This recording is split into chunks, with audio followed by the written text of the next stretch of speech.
Hello, everyone.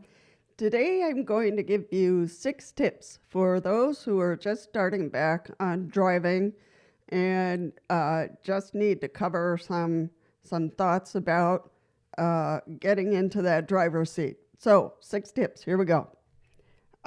Keep prudent distance from others when you're driving, and that's for all of us, not just for people with disabilities, but keep a prudent distance. Like half a car, maybe.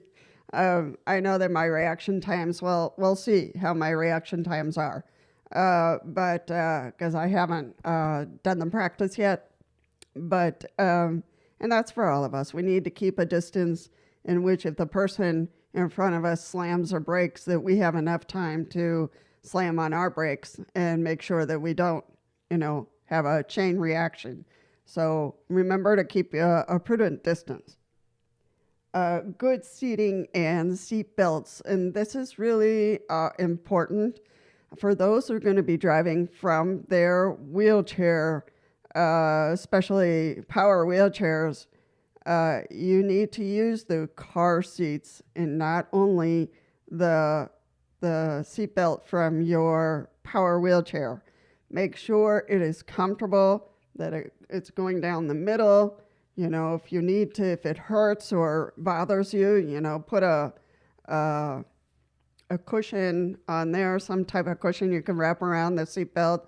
But make sure it is comfortable, it is placed where it belongs, right down the middle of your chest and then around your waist. And you absolutely need to use the seatbelts from the car itself. Good condition of the car. So this is for everyone with disabilities or non-disabled person. The car needs to be in good shape before it gets on the road. So it's really important for you to figure out how you will schedule your checkups for your car, whether it's somebody else who will do it for you, or if you will have a special mechanic who will review your car and make sure it's in excellent condition before you get on the road. Or after you do a long trip. So the fourth one is who to call if something happens on the road. If you're by yourself and nobody else is with you, something happens, you have a flat tire, make sure that you have somebody you can call, a mechanic or whatever, something's wrong with the car or the van. Usually vans have backups to the backup, so if a door gets stuck or the ramp, something goes wrong with the ramp, there's a backup for that. So, but cars a little different. Or if something goes wrong with your wheelchair, who to call. So just kind of prepare those thoughts and those important phone numbers.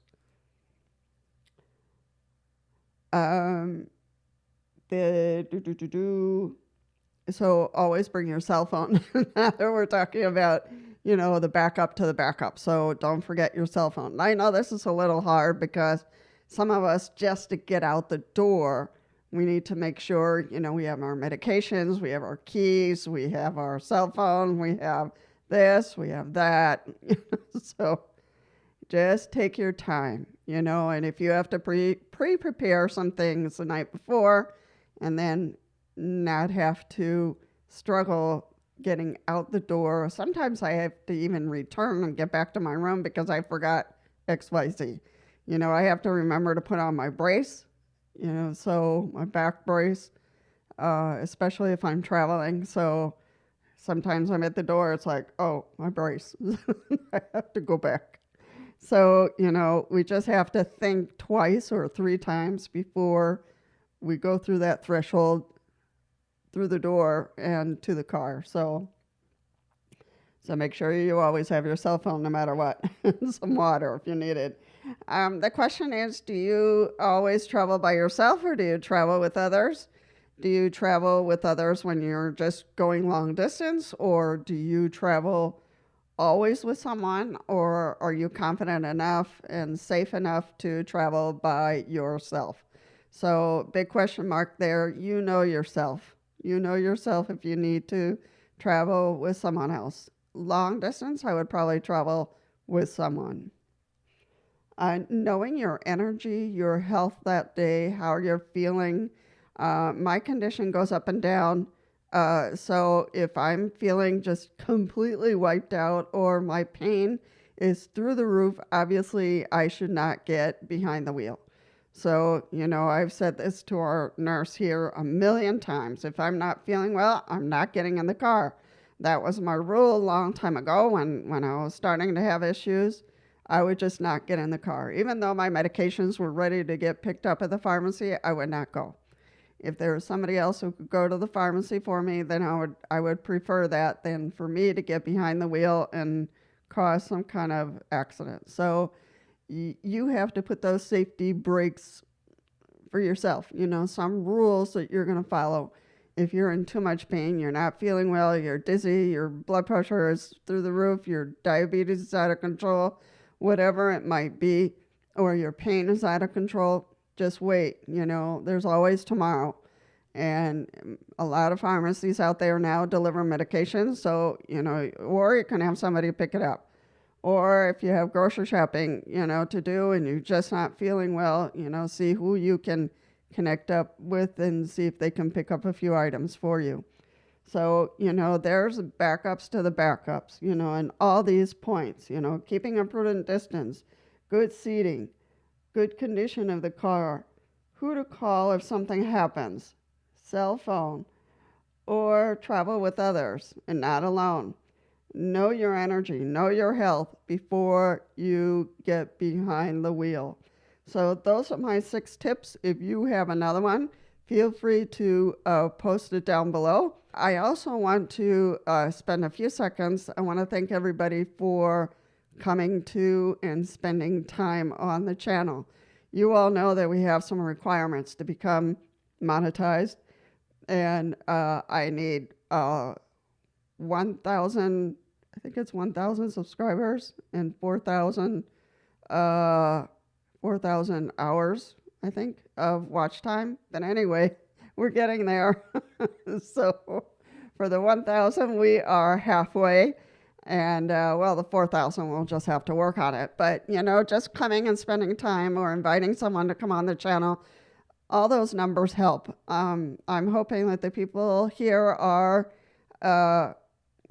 benefiting from the videos. If there are topics that you specifically want or need, just let me know. Just drop me a note and I'll be happy to kind of look at the topic and do the investigation of the case, as I say, and I'll be happy to put a video. But truly, thank you everyone for coming, for watching, for sharing the videos with other people. Really here to benefit people who use wheelchairs, and that's my mission, that's my drive.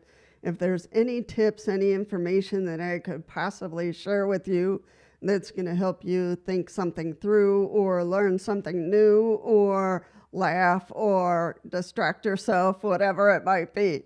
That's what I'm here for. So that's my main mission. Some people are really in a hard drive for monetization, and I'm not there for that. I'm here for you and to benefit you in any way I can. I think that our lives can be good, can be happy, can be satisfying. We just have to have information that's going to help us get there.